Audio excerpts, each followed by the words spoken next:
This is Ariel. I had about $75,000 borrowed, and as of today, I owe about $104,000. This is Jeremy. I guess there's nothing I could really do about it except keep paying until I die. And this is me. All three of us have student debt. We're just some of the 44 million Americans who collectively hold about $1.6 trillion in student loan debt. And this isn't anything new. The student debt crisis has been around for decades, and it's getting worse. President Joe Biden has said he would pass legislation to erase $10,000 in federal student loan debt per person, but many activists say that's simply not enough. And with steep interest rates and a demand for higher education and low-paying jobs, the need for action is greater than ever. So, can Biden, or anyone, fix the student debt crisis? The student loan program began in this country because of the space race. In 1958, Cold War tensions brought fears that the U.S. was technologically falling behind. So Congress passed the National Defense Education Act, which offered students scholarships and loans to go to college. And there you have it, student debt was born. College was cheaper back then, but in subsequent decades, the cost of pursuing a higher education grew a lot.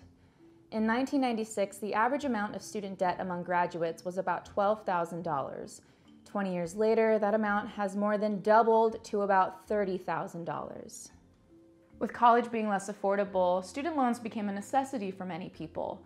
But with loans come loan servicers, who are often the source of confusion and misinformation. Often, servicers are incentivized to steer borrowers into programs that will help benefit the servicer, not the student, right? So their bottom line is their profits.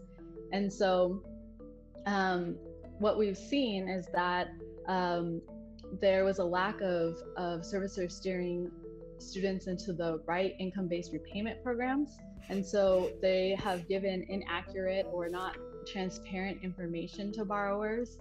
An income-driven repayment plan sets a more affordable payment, but servicers don't often communicate these options. I feel like the way that loan borrowing is presented to younger people, usually of backgrounds that come from, a lack of awareness in regards to things like repayment and loan borrowing and interest and all that stuff, it is predatory because you're in some ways taking advantage of that lack of knowledge. 28-year-old me was not thinking to myself, I should put this in a spreadsheet every month. You know what I mean? And I find that is predatory because if you don't understand what's happening with your money, you don't really have a lot of power to negotiate or even ask meaningful questions. When I took out student loans as an 18-year-old, I had no idea how interest worked. I didn't know what forbearance was or what the principal amount meant, and until recently, I had no idea what I got myself into. But a new California law is seeking to change that, Assembly Bill 376. It enumerates certain rights that student loan borrowers have, like to be treated fairly, to ensure that the servicer is acting in the best interest of the borrower, who is their customer after all. But they don't treat them that way. They have never felt responsible to the borrowers at all. So is this how we fix the student debt crisis? By forcing loan servicers to be more transparent and responsive with their borrowers? Assemblyman Stone thinks so. All we were trying to do is we weren't relieving the principal, but trying to relieve the obligation, this ongoing interest debt that the servicers wanted to tie borrowers up years past where they would have been able to get out from under the debt. And that's what is so painful about student debt, is it's not always about paying for your education. It's about paying the interest. I think the best thing they could do is cancel the interest permanently and credit everyone's previous interest payments towards their original balance. And so many people would be almost out of debt already. This shouldn't be a profit industry for the government. Student loan debt disproportionately affects people of color and those in lower income households. This is it goes beyond just, the economic facts. When we talk about student loan debt, we're also talking about the racial wealth gap. We're talking about who it impacts most. And yeah, we think of it as a racial justice and equity issue. A study from Brandeis University found that 20 years after starting college, the average Black student borrower still owes 95% of their debt, while the average white student borrower owes just 6%. Because a lot of people with student loan debt can only afford the minimum payment, the interest that accrues on these loans just kind of cancels it out. So even years after you've been out of school and have been paying back these loans, your amount just kind of always stays the same. Or sometimes because of that interest, it gets higher than what it was when you graduated. Your current balance is $25,923.68. Talk to a representative.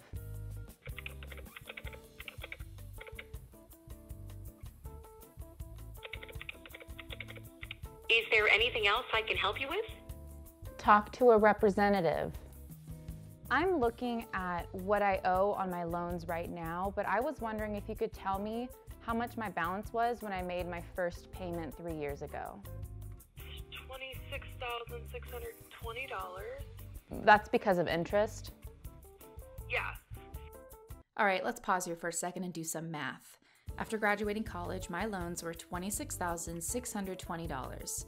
Now, after 3 years, I still owe $25,923.68. That means after making years of payments that are hundreds of dollars a month, I have made a dent of carry the two, $696.32. And I guarantee you the only reason I've made that dent is because for the past few months during the coronavirus pandemic, I have not been paying interest. When COVID hit, the Trump administration paused all student loan payments and froze interest rates. Payments were scheduled to resume in January, but hours after taking office, President Biden directed the Department of Education to extend that pause through September 30th. Getting a glimpse into a world without having to pay that interest has been life-changing for some people, but for others, the damage has already been done. The loans are usurious. They are part of the reason that I will never have children, that I would probably never be able to buy a home, that I'm not sure if I will be able to retire. And if the federal government is willing to help drop that debt and drop that obligation and get these people debt-free sooner, then they'll be much more productive members of the economy. They'll be stronger members of their community. It just makes good economic sense. There's a lot of work to be done, but small change is happening. States are passing legislation to protect borrowers, and people are speaking up about the abuses they've experienced. At the end of the day, who knows if Joe Biden can fix the student debt crisis? Who knows if anyone can?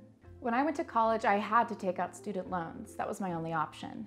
Even with financial aid and scholarships and my part-time jobs, it just wasn't enough.